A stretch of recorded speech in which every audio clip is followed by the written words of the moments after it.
Bonjour Monsieur Nasrou, vous êtes premier vice-président de la région Île-de-France et vous avez présenté le 4 février dernier un plan de lutte contre la précarité étudiante. Longtemps oublié, c'est un sujet qui aujourd'hui fait de plus en plus de bruit. La crise de la Covid-19 a un impact sévère sur les jeunes, notamment les étudiants qui sont de plus en plus nombreux chaque jour à subir les conséquences de la pandémie. Décrochage scolaire, isolement, solitude, difficultés financières, la détresse étudiante est réelle et est à prendre au sérieux. Face à cette situation d'urgence économique et psychologique, la région Île-de-France a présenté un plan de lutte contre la précarité étudiante divisé en 3 axes principaux. Le soutien à la santé, y compris mentale, le soutien aux conditions de vie et le soutien aux études et à l'insertion professionnelle. Alors vous commencez par dire que la région a immédiatement mis en place des mesures d'urgence pour lutter contre la précarité des jeunes et notamment des étudiants. Alors première question, depuis quand exactement ? On est mobilisé depuis le début de ce mandat avec Valérie Pécresse, évidemment aux côtés des jeunes et des étudiants qui ont déjà connu depuis des années des situations de précarité. Mais c'est vrai que cette crise sanitaire fait qu'aujourd'hui le sujet prend une ampleur extrêmement importante et on a des situations qui nous sont remontées qui sont extrêmement préoccupantes avec des jeunes qui se retrouvent parfois à la rue, qui ne peuvent plus être logés convenablement, qui perdent leur petit boulot. On a des pertes de revenus en moyenne qui sont, on va dire, entre 250 et 300 euros en moyenne de perte de revenus parce qu'évidemment il y a tout un tas de petits boulots qui ont disparu dans le tourisme, dans l'hôtellerie, dans la restauration, dans l'événementiel en particulier. Et donc on a des jeunes qui étaient déjà en précarité qui sont frappés de plein fouet par la crise. Et donc c'est vrai que ce moment-là, c'est un moment où il a fallu qu'on mette davantage de moyens et que la région s'implique massivement pour lutter contre cette précarité étudiante. Face à la détresse psychologique des étudiants, la région a décidé de financer à 100% la plateforme Écoute étudiants. Pouvez-vous développer cette mesure et indiquer aussi quelles sont les démarches à suivre pour y accéder ? La première alerte qu'on a eue vient effectivement du monde médical et des associations étudiantes qui nous ont fait remonter une grande détresse psychologique de beaucoup d'étudiants isolés, d'une forme de mal-être chez un certain nombre d'entre eux, et on sait que ça peut amener parfois à des situations dramatiques, y compris parfois à des tentatives de suicide, et donc il n'était pas question qu'on laisse les étudiants isolés et les jeunes en général dans cette situation. On a créé cette plateforme qui est immédiatement accessible, immédiatement opérationnelle, qui s'appelle Écoute étudiants Île-de-France, dans laquelle on retrouve 150 psychologues qui sont à disposition pour tous les étudiants qui se sentent pas bien et qui ont envie d'être suivis sur le plan psychologique. Ça représente 40 000 consultations gratuites qui sont prises en charge par la région sur cette plateforme, en plus des outils d'auto-évaluation pour savoir effectivement où on en est de sa santé mentale. Et donc c'est toute une plateforme pour être certain qu'aucun étudiant ne se retrouve dans une situation de grande détresse psychologique, et j'invite ceux qui nous regardent, s'ils en ont besoin, à ne pas hésiter à se connecter. Écoute étudiants Île-de-France. Vous expliquez ensuite que dès le mois de septembre, la région a mis en place une aide aux universités allant jusqu'à 20 000 € par université pour mettre en place des actions de dépistage sur leur campus pour envisager et permettre le retour des cours en présentiel. En 5 mois, je vous avoue, on n'a pas trop entendu parler de cette mesure. Qu'en est-il de l'avancée de cette initiative ? Alors ça, c'est un outil qui est à disposition des universités qui le souhaitent. À partir du moment où elles souhaitent mettre en place un centre de dépistage, nous prenons en charge jusqu'à 20 000 € des dépenses, qui est largement suffisant pour mettre en place un barnum de dépistage, notamment de tests antigéniques, qui ont l'avantage d'être, vous le savez, immédiatement opérationnels avec un résultat immédiat, quasiment immédiat, et donc nous prenons en charge évidemment les dépenses des universités qui le souhaitent à hauteur de 20 000 € par université. Mais ça se rajoute à tout ce qu'on a fait. On a mis en place le même type d'opération de dépistage, de centre de dépistage antigénique dans 50 gares d'Île-de-France, les 50 gares les plus fréquentées, dans un certain nombre de centres commerciaux, une quinzaine de centres commerciaux qui sont aujourd'hui fermés, mais qui ont permis, notamment à l'approche des fêtes, aux franciliens qui le souhaitent, de se faire tester avant de rejoindre potentiellement leur famille pour les fêtes, et surtout aussi au retour des fêtes. Cette bataille des tests, il faut qu'on continue de la mener, même si on parle beaucoup de vaccins en ce moment. Il faut que les tests continuent à être accessibles facilement, gratuitement, sans rendez-vous, pour qu'on puisse casser les chaînes de transmission de la manière la plus efficace possible. Et évidemment que le monde étudiant n'est pas à l'abri de ce virus, et donc toutes les universités qui le souhaitent, j'en profite pour le redire, qui nous font la demande, se verront dotés de 20 000 € pour mettre en place un centre de dépistage de tests antigéniques pour que ces tests soient encore une fois au plus près de tous ceux qui en ont besoin. Ensuite, vous dites que la région a donné un masque lavable par étudiant pour des livraisons en masse. Selon le rapport, les premiers dons ont débuté entre le 16 et le 23 octobre. Tous les étudiants d'Île-de-France n'en ont pas reçu, évidemment. Et donc, qui sont ceux qui ont pu en bénéficier, et est-ce que vous allez étendre ces distributions au plus grand nombre ? Alors, vous savez que les universités et le monde étudiant n'est pas tout à fait d'une compétence régionale. Et on va d'abord commencer par équiper les lycéens parmi les jeunes, parce que les lycées, eux, sont d'une compétence régionale. Et donc, on a mis à disposition 2 masques par lycéen d'Île-de-France. Ça représente 1 million de masques que nous avons fournis, en plus des masques jetables que nous avions fournis au moment où il n'y en avait pas, au moment où il y avait la pénurie, notamment pendant le premier confinement. Nous avions réussi à nous approvisionner avec 36 millions de masques que nous avons mis à disposition des professionnels de santé, des commerçants, des villes, etc. Aujourd'hui, effectivement, on a considéré que le monde étudiant aussi avait besoin d'aide, on ne peut pas le dire autrement, et donc nous avons proposé aux universités qui le souhaitent des lots de masques pour les étudiants, de masques réutilisables cette fois, et là aussi, chaque université peut nous solliciter pour qu'on puisse organiser cette distribution, les fournir en masques. Je crois qu'on en a prévu près de 400 000. Les volumes sont là, mais à chaque fois, c'est du cas par cas. Ça se fait université par université. Nous ne sommes pas là pour faire remplacer les universités dans le rôle. On travaille main dans la main avec les conseils d'administration des universités, avec le Crous, avec les associations étudiantes. Mais oui, si on peut être utile, évidemment, même au-delà de nos compétences dans cette crise sanitaire qui nous frappe, eh bien, on sera aux côtés des étudiants, y compris pour les équiper en masques. Concernant le soutien aux conditions de vie, vous évoquez également un hébergement d'urgence pour répondre aux sollicitations des universités qui ont identifié des étudiants sans domicile fixe en leur proposant un hébergement en urgence dans des hôtels proposant des tarifs solidaires. Est-ce que le dispositif a déjà été mis en route et si oui, combien d'étudiants en bénéficient déjà? Le dispositif est déjà en route. Nous avons prévu au total 4 hôtels et aujourd'hui 2 sont déjà opérationnels dans lesquels on prévoit à peu près 200 chambres d'hôtel qui sont immédiatement utilisables avec des étudiants qui se retrouvent dans une situation de grande précarité, donc de mal logement, on se retrouve à la rue ou dans des conditions indignes et indécentes de logement. Il faut qu'ils aient un toit tout simplement. Et donc ce sont vraiment des dispositifs d'hébergement d'urgence que nous avons mis en place avec l'aide du groupe Accor, qui est propriétaire des hôtels en question, avec la Croix-Rouge, qui nous aide à mettre en place ce dispositif sur le plan opérationnel et à référencer les besoins, avec le Crous et les universités, vous l'avez dit, pour qu'on puisse identifier évidemment les étudiants qui en ont le plus besoin. Donc la moitié est déjà opérationnelle et nous allons pouvoir monter en puissance. Malheureusement, le besoin visiblement est là pour monter jusqu'à 400 chambres d'hôtel, en espérant qu'il n'y ait pas besoin de davantage, mais s'il y a besoin d'aller au-delà, eh bien nous recenserons les besoins et nous verrons si nous avons la capacité de continuer malheureusement à proposer ces chambres d'hôtel. Mais c'est un dispositif qui a l'avantage là aussi d'être immédiatement mobilisable, vu que les hôtels sont vides en ce moment, et donc c'est la région qui a financé la mise à disposition de ces 400 chambres à terme, la moitié étant déjà disponible. Est-ce qu'il faut donc attendre que l'université identifie les étudiants qui en ont besoin, ou est-ce qu'on peut faire la démarche de manière autonome? S'il y a des étudiants qui éprouvent ce besoin, il faut qu'ils se rapprochent tout de suite ou du Crous ou de leur université. Et ensuite, le Crous, l'université, il y a la Croix-Rouge, je l'ai dit aussi, qui travaille en direct aussi avec un certain nombre d'associations étudiantes, mais il faut se manifester. Il faut se manifester, évidemment, alerter sur sa situation, ne pas rester dans l'isolement. Et à partir de là, il y a des chambres effectivement d'hôtel qui sont disponibles. Et j'espère malheureusement que cette solution, qui n'est pas une solution pérenne, permettra quand même de soulager un certain nombre de situations d'urgence en ce moment.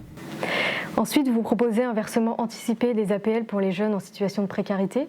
Est-ce que vous pouvez développer l'idée et nous dire un peu qu'est-ce qu'il faut faire pour bénéficier de cette aide? Alors pour l'instant, c'est un dispositif qui est encore en expérimentation, parce que c'est vrai que ces APL pourraient être mobilisés au moment où on en a le plus besoin, c'est-à-dire au moment où en particulier il y a des pertes de revenus. Je rappelle qu'il y a aussi des familles qui ne peuvent plus subvenir aux besoins de leurs enfants étudiants, singulièrement ici en Île-de-France, on a beaucoup de familles qui n'habitent pas en Île-de-France, avec des étudiants qui viennent en Île-de-France et qui se retrouvent dans des situations financières difficiles parce que leurs familles aussi sont frappées par la crise, et donc on est en train d'expérimenter avec un certain nombre de partenaires la possibilité, mais encore une fois ça dépend de l'État et de la caisse d'allocation familiale qui, comme vous le savez, est un organisme d'État, qu'on puisse verser les APL en avance. Donc c'est une expérimentation qui est en cours et nous souhaitons effectivement que ce soit possible de manière généralisée assez rapidement. Mais pour l'instant, il faut qu'on attende de voir si sur le plan opérationnel cette expérimentation est fructueuse. Des repas à 1 € sont disponibles pour tous les étudiants dans différents Crous d'Île-de-France. Parallèlement, vous dites que la région a organisé dès le printemps 2020 des distributions alimentaires, dont quelques-unes sur les campus. Alors premièrement, les distributions sur les campus sont-elles ouvertes à tous ou faut-il être inscrit dans l'université en question, et d'autres distributions sont-elles prévues?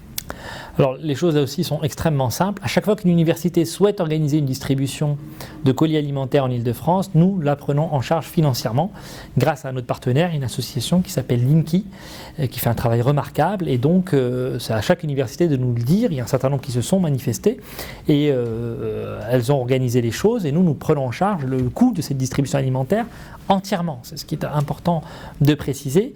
En général, ça se fait sur un processus d'inscription, c'est-à-dire que l'information est passée aux étudiants à travers les associations étudiantes et en direct par l'université. Les étudiants s'inscrivent. Je vous donne un exemple précis. J'ai eu l'occasion de me rendre à l'université de Villetaneuse pour voir comment ça se passait.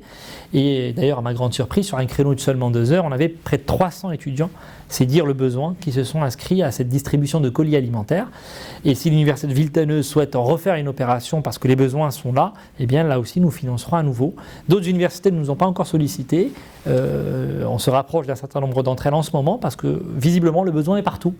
Peut-être plus fort dans certaines universités que sur d'autres, mais néanmoins, partout où il y aura un besoin de distribution alimentaire, la région le prendra en charge financièrement. Et c'est vrai que c'est impressionnant de voir autant d'étudiants qui ont besoin aujourd'hui de ces distributions alimentaires. Et donc il faut faire partie de l'université en question qui organise pour bénéficier de ces repas? Nous ne faisons pas de contrôle sur ces distributions alimentaires et au fond, si c'est des gens qui en ont besoin en dehors de l'université, tant qu'ils en ont vraiment besoin, ça n'est pas dramatique. Il me semble qu'aujourd'hui, dans les modalités d'organisation, c'est plutôt réservé aux étudiants de chaque université puisque l'information circule d'abord en interne à l'université. Voilà, et donc ça me paraît logique parce que la cible, ça doit être effectivement au niveau de chaque université pour les étudiants de l'université. Après, dans ce que j'ai pu constater, parce qu'encore une fois, c'est l'association Linky et l'université qui co-organisent, qui choisissent la date, l'heure, le jour, le processus d'inscription. Je n'ai pas eu l'impression qu'il y avait un contrôle très strict de ces distributions alimentaires et c'est normal parce que la priorité aujourd'hui, elle est de venir en aide aux jeunes qui souffrent et pas simplement de réserver un petit nombre, tant les besoins sont importants. Mais le principe, oui, c'est évidemment réservé aux étudiants des universités en question. Et donc ces mesures-là, elles sont réservées aux établissements publics ou est-ce que les établissements privés peuvent aussi faire la demande ? Nous l'avons depuis très longtemps réglé cette question à la région. Il n'y a pas de distinction intangible entre le privé et le public. Ce qui nous intéresse, ce sont les étudiants, qu'ils soient dans le privé ou dans le public, parce qu'il y a aussi des boursiers dans le privé, il y a des étudiants qui souffrent aussi dans le privé. Donc nos aides s'adressent, quel que soit le choix, on ne va pas ranimer ici une bataille scolaire qui n'a pas lieu d'être. Évidemment, le public a un fonctionnement, on va dire, différent sur le plan juridique, qui fait qu'il y a des choses parfois qui sont déployées dans les universités publiques et moins dans les universités privées, mais sur le côté de la solidarité, sur l'aide qu'on apporte à chaque famille, à chaque étudiant, elle est la même qu'on soit dans le privé ou dans le public, et donc il n'y a pas de raison que pour les étudiants, par exemple, boursiers, ou pour les étudiants qui souffrent, il n'y a pas de raison qu'ils soient exclus de ces distributions alimentaires ou de ces aides à partir du moment où ils sont en difficulté, qu'ils soient dans le privé ou dans le public. Quelles mesures proposez-vous face à une sorte, si on peut parler de mort sociale des étudiants ? Le terme que vous utilisez est fort, mais c'est vrai qu'on a une situation aujourd'hui qui est dramatique. C'est pour ça qu'on a tenu, par exemple, à traiter tous les aspects du problème, au moins dans l'urgence. La région, par exemple, se porte caution aujourd'hui de 15 000 prêts étudiants supplémentaires pour permettre effectivement à des étudiants de financer leurs études, parce que là aussi, quand on n'a plus ce petit boulot, quand on n'a plus le soutien de sa famille du fait de la crise, il faut qu'on puisse continuer à financer ses études, et c'est la région qui se porte caution auprès d'un certain nombre de banques des prêts étudiants. Donc 15 000 qui sont à disposition aujourd'hui, là aussi, j'en profite à travers vous, il ne faut pas hésiter à les solliciter. Nous avons demandé le retour effectivement à une pédagogie un peu plus en présentiel. Le gouvernement a tranché pour une journée par semaine. On peut parler de la demi-jauge, on peut parler de beaucoup de dispositifs différents. Mais il me semble, et c'est quelque chose que l'on partage avec la présidente de la région Valérie Pécresse, que nous avons besoin de garder un lien social, un lien humain dans le monde étudiant et qu'un minimum de présence physique, et en tout cas rompre cet isolement qui devient aujourd'hui dramatique, est indispensable et on continuera de plaider dans ce sens. Et donc face à la fracture numérique qui impacte fortement les étudiants depuis les cours en distanciel, la région a fait un don de 10 000 ordinateurs aux établissements d'enseignement supérieur franciliens. Comment savoir si notre établissement dispose de ces ordinateurs et quels établissements finalement sont concernés par cette mesure ? Là aussi, c'est un lot de 10 000 ordinateurs qu'on tient à la disposition de chaque université, de chaque établissement d'enseignement supérieur qui ont fait la demande. Et je vous invite à vous rapprocher de votre université.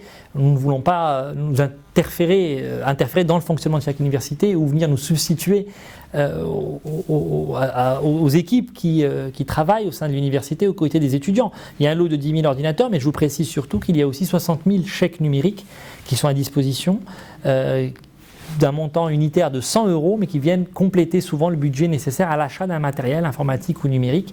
Donc vous avez ces 10 000 ordinateurs, vous avez ces 60 000 chèques numériques.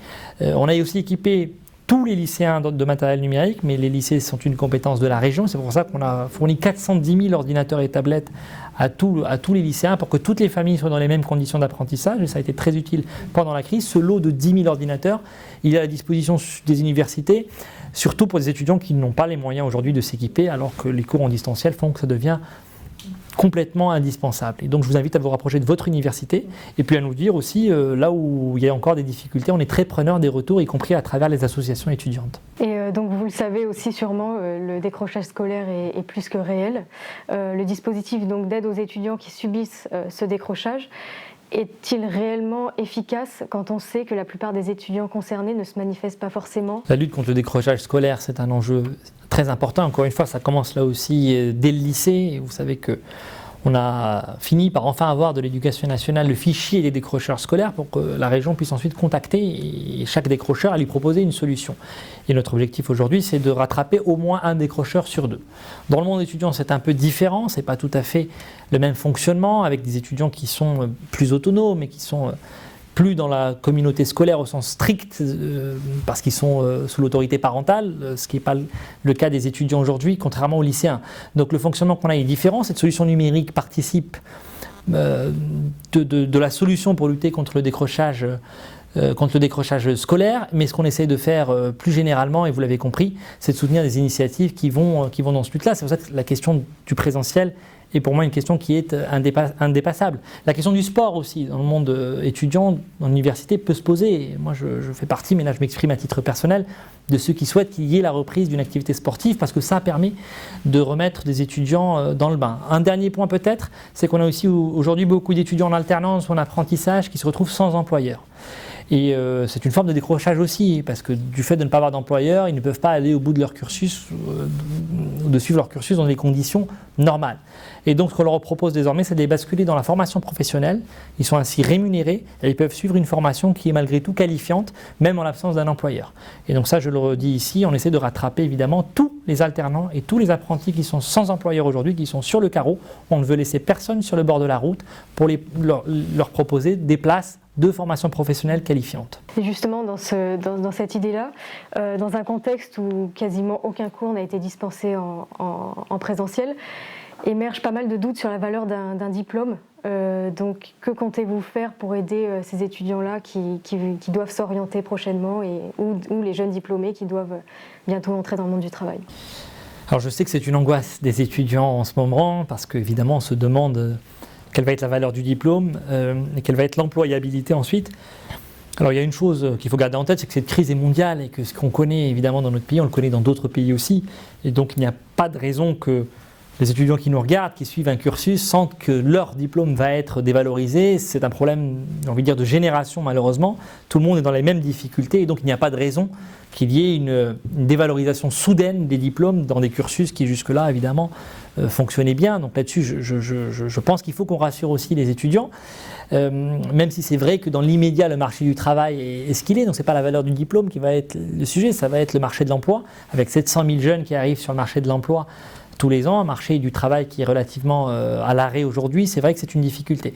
C'est pour ça que la région a créé 40 000 places de formation plus ciblées sur des métiers en tension, parce qu'il y a encore des métiers qui recrutent aujourd'hui, qui sont des métiers très diversifiés, qui vont du numérique au BTP. Alors c'est sûr que c'est plus difficile pour un certain nombre de secteurs encore aujourd'hui, mais ça va revenir, je l'espère, sur le tourisme notamment. Mais c'était des filières dans lesquelles il y avait des métiers non pourvus. Et donc nous, on va faire le maximum, évidemment, pour continuer à être du côté de l'employabilité des jeunes. Mais la question des diplômes aujourd'hui ne doit pas être un sujet de préoccupation en tant que tel. Je sais que la communauté enseignante, quel que soit l'établissement d'ailleurs, fait le maximum pour que les cursus restent cohérents. Et c'est pour ça que cette question du retour en cours est quand même une question qui reste importante. Le numérique, c'est bien, ça ne fera pas tout, mais il faut évidemment que les étudiants qui nous regardent n'aient pas trop d'angoisse là-dessus. Il y a suffisamment d'angoisse en ce moment pour ne pas en rajouter. Et nous, on continuera de financer massivement tout ce qui concerne l'employabilité des jeunes, et en particulier les formations dans les métiers qui recrutent, parce qu'il y a encore aujourd'hui des emplois qui ne sont pas pourvus. Et est-ce que vous avez envisagé de donner la parole aux étudiants pour que ces derniers puissent proposer des mesures qu'ils jugent pertinentes pour faire face à la situation, étant donné que ce sont eux finalement les premiers concernés? Ce n'est pas moi qui vais leur donner la parole, c'est vous qui allez le faire. Et c'est tout l'intérêt de votre visite. Et je vous remercie encore de me permettre de donner la parole. S'il y a des retours, nous sommes extrêmement preneurs, vraiment, parce que là, on a des dispositifs qu'il fallait activer de manière immédiate, très rapide et massive, parce que les besoins deviennent très importants et la précarité étudiante atteint des niveaux qu'on n'a jamais connus, et donc il faut absolument réagir en urgence. Néanmoins, il y a peut-être d'autres angles morts que nous n'avons pas identifiés, il y a des retours sur des dispositifs qu'on peut améliorer, et là c'est effectivement à vous de nous le dire, les étudiants en direct, mais à travers des médias comme vous, à travers des associations étudiantes. Il ne faut pas hésiter à nous dire ce qu'on peut faire davantage. Encore une fois, on vient en complément de l'État, parce que les universités ne sont pas du ressort strict de la région, mais il était impensable pour nous de laisser nos jeunes dans cette situation-là, et on continuera à le faire. Et on est à vos côtés, mais il faut nous dire là aussi ce qu'on peut faire évidemment de plus. On est très très ouvert au retour, et avec la présidente de la région Valérie Pécresse, je pense qu'on a démontré qu'on savait aussi écouter et s'adapter aux réalités du terrain, même dans un contexte de crise. Et donc, dernière question pour finir, la précarité étudiante n'est pas un phénomène nouveau, elle existait, elle existe d'autant plus aujourd'hui, et elle existera dans le futur. Sur le long terme, est-ce que toutes ces mesures perdureront? Comment ça va se passer?